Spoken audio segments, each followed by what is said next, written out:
तो hello guys, welcome back to my channel. My name is Pankaj, my channel name is out of और। तो आज हम लेके आए हैं बहुत ही अच्छा टॉपिक, और बहुत से बच्चे जो है बहुत स्ट्रगल कर रहे हैं इस चीज़ में। तो मैं उसके लिए बहुत ही इजी ट्रिक लेके आया हूँ। आप थोड़ी सी चीज़ें, आप मैं थोड़ा भी एफर्ट डालोगे आराम से पास होगा। हमारा क्या है, how to get passing marks. बहुत बच्चे क्या उनका मार्क्स वीक होता है, बच्चे स्ट्रगल करते हैं कि मैं कैसे पास हूँ कैसे पास हूँ। तो उसके लिए मैं बहुत ईजी ट्रिक लेके आ रहा हूँ। देखो क्या क्या चीज़ करना है, ठीक है।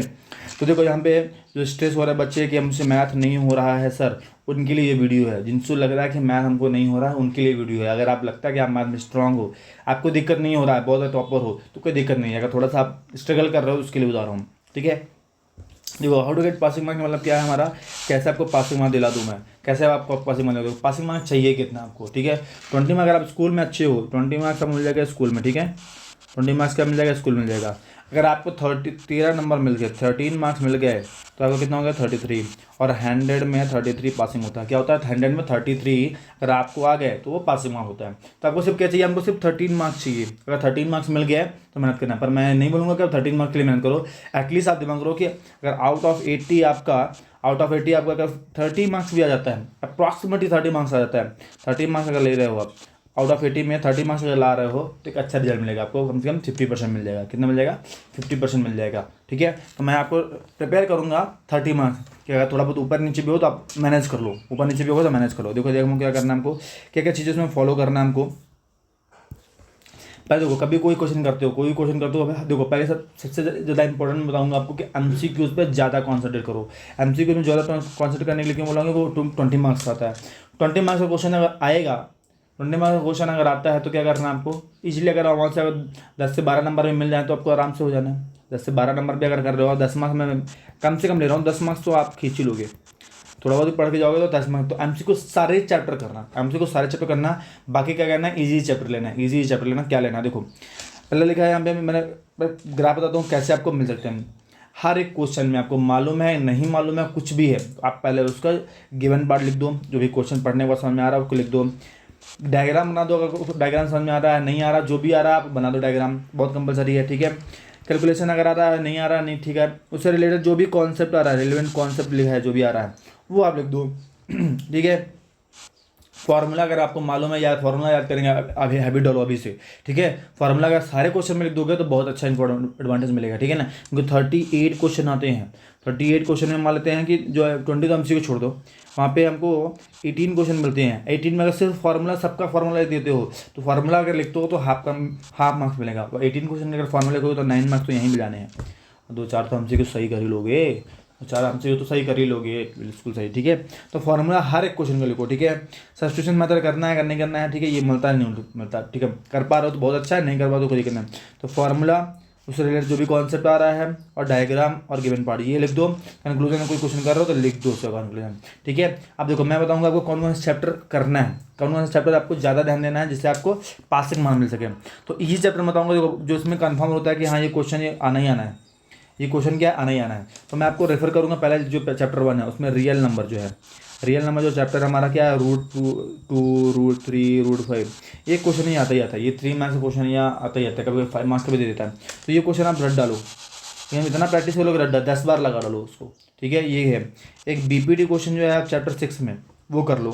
चैप्टर 6 का जो है बीपीटी, वो क्वेश्चन पूरा पूरा कर लो, उसके लिए रट लो। उसका सोल्यूशन मैंने दिया हुआ है, आप देखो।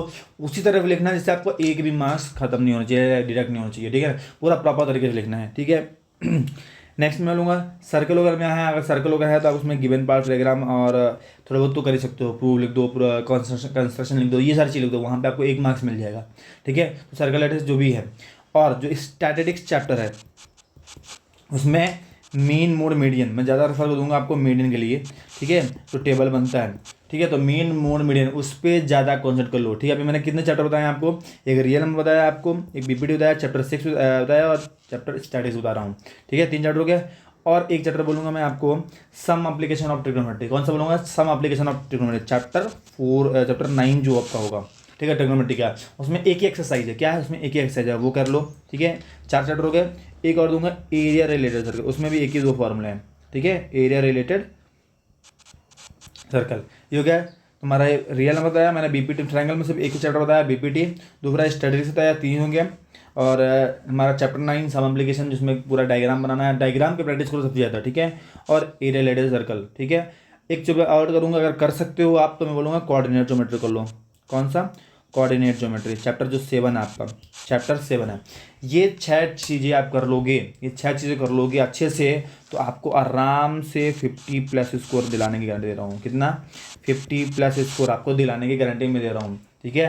कि तो 30 से मोर देन 30 तो आपको यही मिल जाएगा, 20 मार्क्स एडिशनल, मेरा 50 मार्क्स मिल जाने हैं। तो ये 6 चैप्टर कर लो और MCQs सारी चैप्टर करो ज़्यादा से ज़्यादा। तो प्रीवियस क्वेश्चन है, अभी MCQ का एक सीरीज डालने वाला हूँ, ठीक है ना। आप इस सीरीज को पढ़ो, देखो, समझो और अच्छे से प्रैक्टिस करो, ठीक है। तो ये दिमाग में रखो, MCQs ध्यान देना है। और ये जो चैप्टर होता है रियल नंबर में, ये पढ़ना है। BPD पढ़ लो अच्छे से। स्टैटिस्टिक्स में मीन, मोड, मीडियन 3 क्वेश्चन पढ़ना है, ठीक है। और कोऑर्डिनेट ज्योमेट्री में डिस्टेंस फार्मूला और सेक्शन फार्मूला वो दिया हुआ है।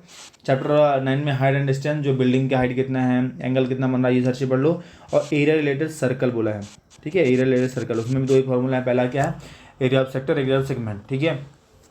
2 चीज़ें हैं। तो इसके मल्टीपल, यही 4-5 6 चैप्टर बताया मैंने, इसी चैप्टर की प्रैक्टिस करो। आपको ईजी भी है और ईजिली आप कर लोगे।